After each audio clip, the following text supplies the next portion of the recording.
All right, y'all. I'm coming at ya live from City Park in New Orleans. I'm right by Tag Gormley Stadium. Elliot's over there in the distance riding his blue bike.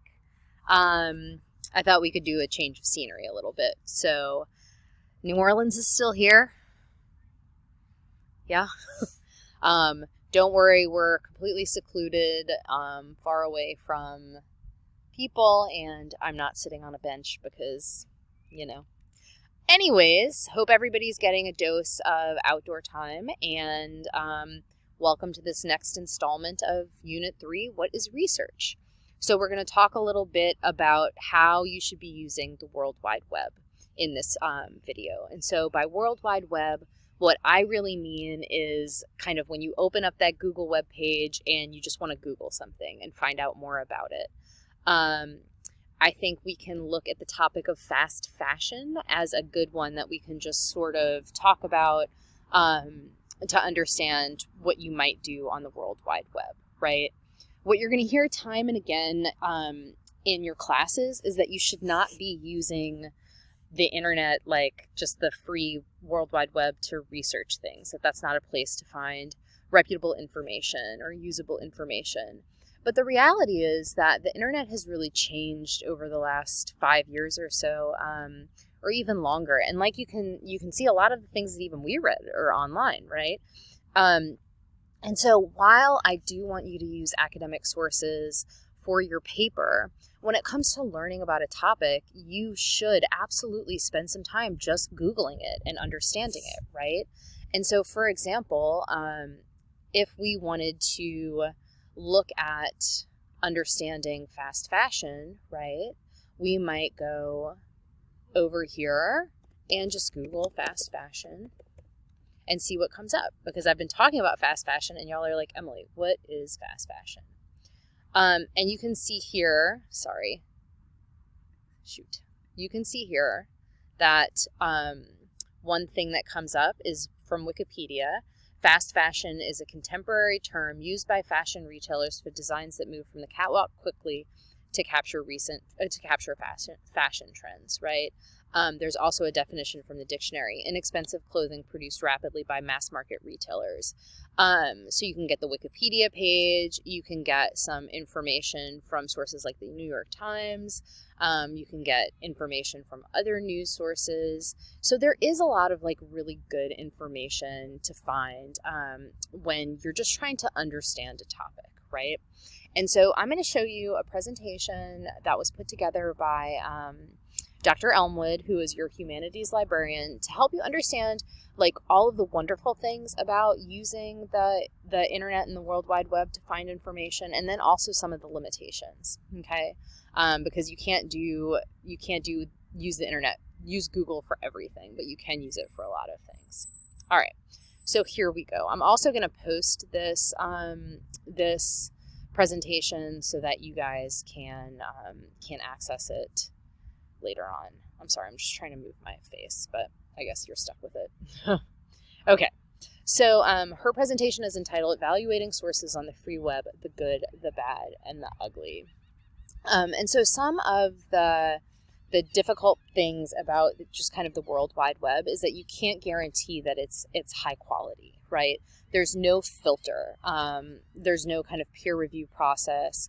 And so that can be a bad thing. You really, as the user, have to do a lot of work to evaluate the stuff that you're reading. And so, for example, the article about veganism that we read, it first appeared just on somebody's blog, right? And so anybody can have a blog and post information on a blog. So there's really no evaluation there. Versus an article that appears on the New Yorker that has an editorial board of people that are, professionals in a field, right? So there's a higher level of kind of gatekeeping that goes on. And so it's really up to the user, you, to determine what is a reputable source and what's not. The other thing is that on just the free web, you're going to find a really wide variety of perspectives on a given topic, right? So especially as we're talking about current events, you're going to end up with some sources that are more reputable some sources that are more liberal than others, some sources that are more conservative, some sources that are science-based, some sources that are religion-based, et cetera, right? So recognizing that everything that you're going to read might have some sort of bias. The World Wide Web has so much stuff. Blogs, magazines, newspaper articles, editorials, and encyclopedia entries, government agency studies, all kinds of stuff, right? And so depending on your topic, some things might be more useful than other things. I think for those people that did fast fashion, or those people that did research papers about social media, blogs were a really important part of their research. Whereas if you were doing a paper on climate change, you might want to use websites produced by a government agency instead. So thinking about all the different types of sources available to you. When you're trying to decide what types of online sources you might want to use, it really helps to think about these 6 questions, the W questions plus how, to determine if a source belongs in an academic paper or not, right? So when you're thinking about what type of source is it? Is it just something that somebody posted on a blog without any kind of vetting, or is it something that came from a government agency? If it came from a government agency, you can imagine that it probably has a little bit more credibility than something that just appeared on a blog, right? Is it a book that's been made available online? Why is it available online? Or is it just somebody's review of the book? All of these different things are important to consider. Ask yourself what type of information you're looking for, and if that source actually you think would contain it or not, right? Then think about who's writing the article. And this is something we've been talking about, like who has the credibility? Does C. Richard King have the credibility or the right to write that article? What bias is he bringing into the article, right? Can you find the author on Google? I shared with you King's faculty page so that you could learn a little bit of more information about him, when evaluating the article. What expertise does he or she bring to the table according to the degrees that they have, the publications that they've produced, the professional experience that they have? Are their credentials valued in the field that you're writing about, right? So, if you're writing about fast fashion, it does make sense to quote Anna Wintour, even though she doesn't have a PhD in economics, but she's the editor-in-chief in Vogue. And so, of course, it makes sense to have her as somebody you want to research. But what might her bias be, if she's in that position? So keep all of that in mind, and think about the biases that they might have, as well as the kinds of things that they might oppose. Also consider where it was published. Is it on a private website or a blog, an online magazine, a newsletter, an encyclopedia? Who's providing the free access to the information, right? Somebody's paying for it, whether it's being paid for through advertising or it's being paid for by a corporation that's funding it that you maybe don't know about yet. That'll help you judge the appropriateness for our project. And if there's advertising on the site, is it related to the content, or does it seem irrelevant? Is it plugged in just by a third party? Does it look like it's collecting data? Is there clickbait? All of this stuff will help you determine whether or not the site is legitimate and you want to use it. Also look at when the source was published. It can be hard to do on the website, but look near the source's title or the byline for the date. If it's copyrighted at the bottom, that might also tell you. But you can also use context clues, right? If we're thinking about our fast fashion research paper, the date is really important because I think it was in 2013, there was a huge collapse in Bangladesh of a factory that produced a lot of fast fashion items, and over 1,000 people were killed. And so an article that was produced before that crash would be really less relevant than an article produced after that crash, right? So making sure that you look for the date. And then, of course, the more recent, the better. That varies by topic, but for the most part, you want to look for things that are really recent. Also think about why the source is being published. Is it a report summarizing a funded government or nonprofit study?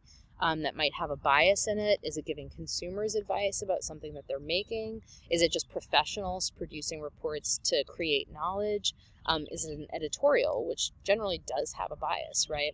So thinking about your author's agenda, whether it's hidden or obvious, will help you decide whether or not it's biased or whether it belongs in your research and whether or not you need to qualify it, right? And then how does the author support the writing that they do? So this is kind of like evaluating the validity of the argument that they're making. How is their appeal to logos working? Do they rely on other sources to make the point? Are there studies, data, theories, facts, accounts, and experiences from other people? Look at the work cited, right? Where are they getting their information from? Does all of their information come from Wikipedia?